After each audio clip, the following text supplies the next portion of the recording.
What is your name and what office are you running for? Well, good morning, Lisa. My name is Wes Brodhead, and I'm running to be mayor for the city of St. Albert. Why are you running? Well, quite honestly, I've been on council for the last 4 terms, and so service to the community is who I am.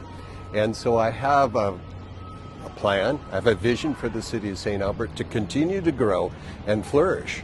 And in order to do that, there are certain things that have to happen in St. Albert. It's a great city, but our geography and all of those things sort of conspire against being able to cheaply service land. And so it's always a bit of a challenge. And so we've taken that challenge on of late, but we still need to do more, particularly in the northeast part of our community, simply to open up an area that is seeking to be developed, but can't because we don't have sanitary and water and power, that kind of servicing. So that's a big issue. I also have a real heart for the disabled in our community. You know, those who are challenged mobility-wise or sight-wise or any kind of disability, if you will. And I use that word with reverence, right? But they need to have the same quality of life that the rest of us have. Doesn't matter whether they're 5 years old and we build accessible playgrounds, or they're 80 years old and we provide the proper disabled adult transit for them. So those are the sorts of things. Yeah. What was your most recent job? Obviously include the one that you've been doing and prior to that. Okay, so actually, funny enough, I put in a 35-year career with the city of Edmonton. Right, so I ended up being the director of bus operations for Edmonton Transit.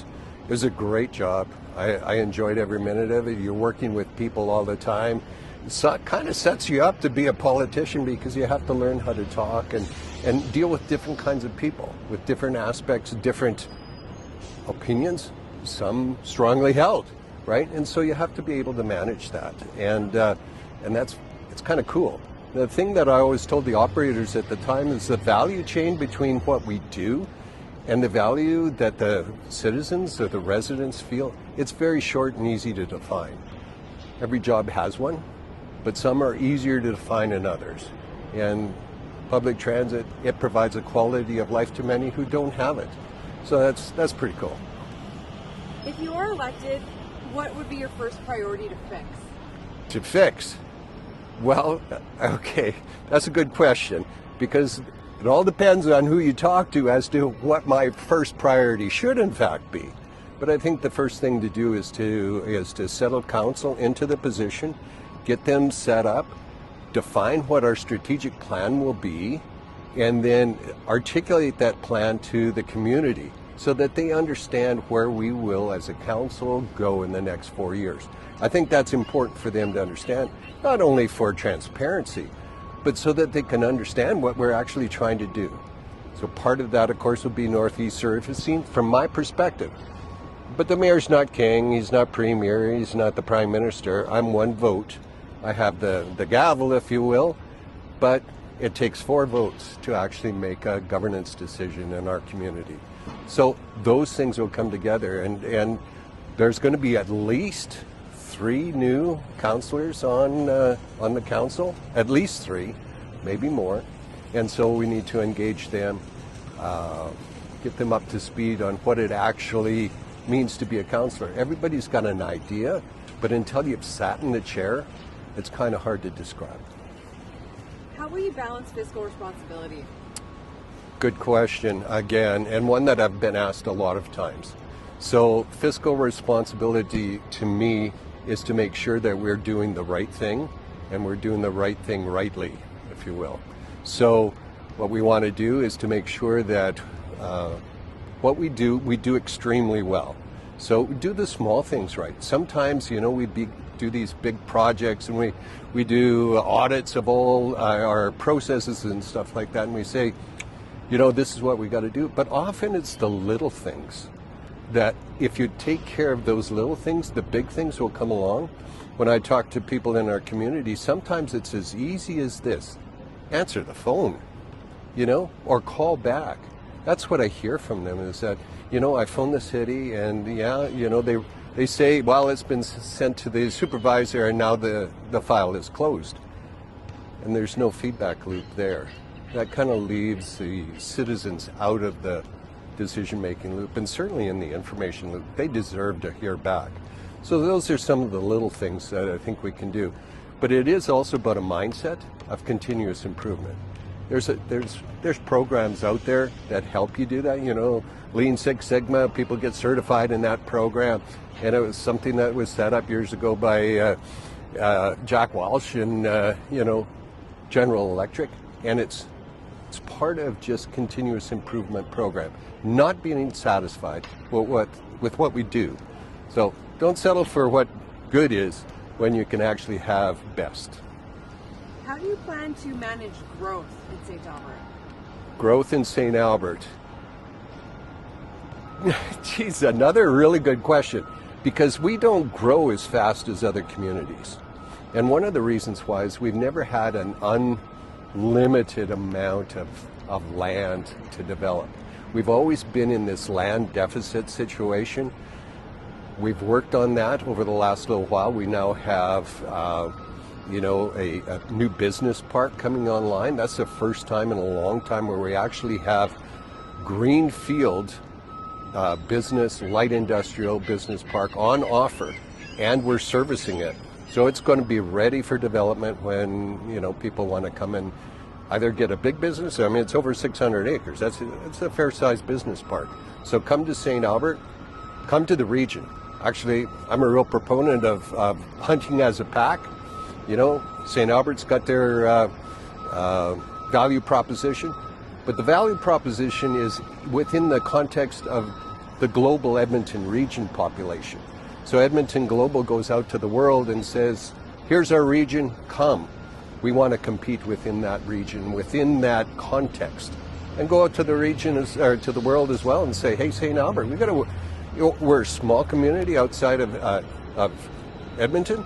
Not that very far outside Edmonton, I might add, but we're there, and come and see whether our city is right for you. We have land, we have people to make it work for you. What about when it comes to affordability with housing and living in St. Albert? How will you improve that or manage that? Yeah, so there's a couple of things. One, if you constrain a market, prices go up, right? So we want to take that land constraint away from our land development processes. We want an abundance of that so that there's offerings available, right? Not just a short of options. We need to diversify our housing options. Now, when the EMRB was in place, the Edmonton Metropolitan Region Board, they defined St. Albert as having a certain density target, right? Which was considerably more dense than we had in the past. So now we're starting to get, I wouldn't say high-rise apartment buildings, but certainly higher rise than we've ever had before. So we want to put those kinds of offerings on the table so people can come and rent. Some people want to rent until they have the down payment for a house, or they're downsizing and they're cashing out their house, and they just don't want to turn their equity back into another property. They just want to rent. So those sorts of opportunities are now becoming available in St. Albert. And How will you make St. Albert safer? Well, I'd like to get our detachment up to the manpower that we ask for. So it's been sort of an ongoing issue. Like, we love the RCMP, just like police officers, they do a really hard job, right? And they do a good job, whether it's in Edmonton, whether it's in St. Albert, whether it's in Calgary or wherever. The police officer themselves, they do a great job. The organizations sometimes need to focus on what they're trying to get done. And St. Albert is considered to be a safe community. So sometimes, my opinion here is that if they have a problem meeting their personnel quotas elsewhere, they'll short St. Albert. And I've had this conversation with the RCMP leadership in this province, and I say, please, we're asking, meet our quota. It's an ongoing conversation. What do you think of St. Albert's relationship with the province, and how do you think it should be? Well, I think, municipalities are a creature of the province. So, we operate under the Municipal Government Act, and the province defines what the act actually talks about. We've had Bill 18, Bill 20 that have talked about how we do business within the city, and it is what it is, and to have an acrimonious relationship, I don't think is in anybody's best interest. I think what we need to do is sit down and say, this is how we feel, this is what we will need to flourish, how can we work together to actually get it done? I think that's more successful than saying, you haven't given us this, you haven't given us that. That might be the reality, but having to collaborate, you actually have to be able to speak together and have a relationship. And if we can do that cordially, it's just better. What is your vision for St. Albert? A flourishing community, one that's growing, one where people enjoy living in our community. We have some great things that go on in St. Albert. There's great things going on throughout the region. In saying St. Albert is great, it's because I live there and I'm running to be mayor, and so I'm going to say, right? But we do have great things. We have a block party program in St. Albert, and they're all over. I've gone to a number of them, and it's just the community coming together and just enjoying life together. And when your community to come together, that's what makes it a home. You know what I mean? And so, it's pretty cool in that respect. If you're elected, what's one thing you want people to remember you accomplished at the end of your term? If 4 years from now as a mayor. Yeah. Well, that's a good question. I think if they remember me as being a collaborator and somebody who has worked within the region and within the context of St. Albert to do the things that our community wants and do it affordably, and that, they feel better off 4 years from now than they do today. I mean, it's a hard case in St. Albert because it's a pretty nice place to live, right? But that's the hope of every politician, is that you serve your community in such a way that at the end of the day they say, yeah, thank you for your service. And that's all I need.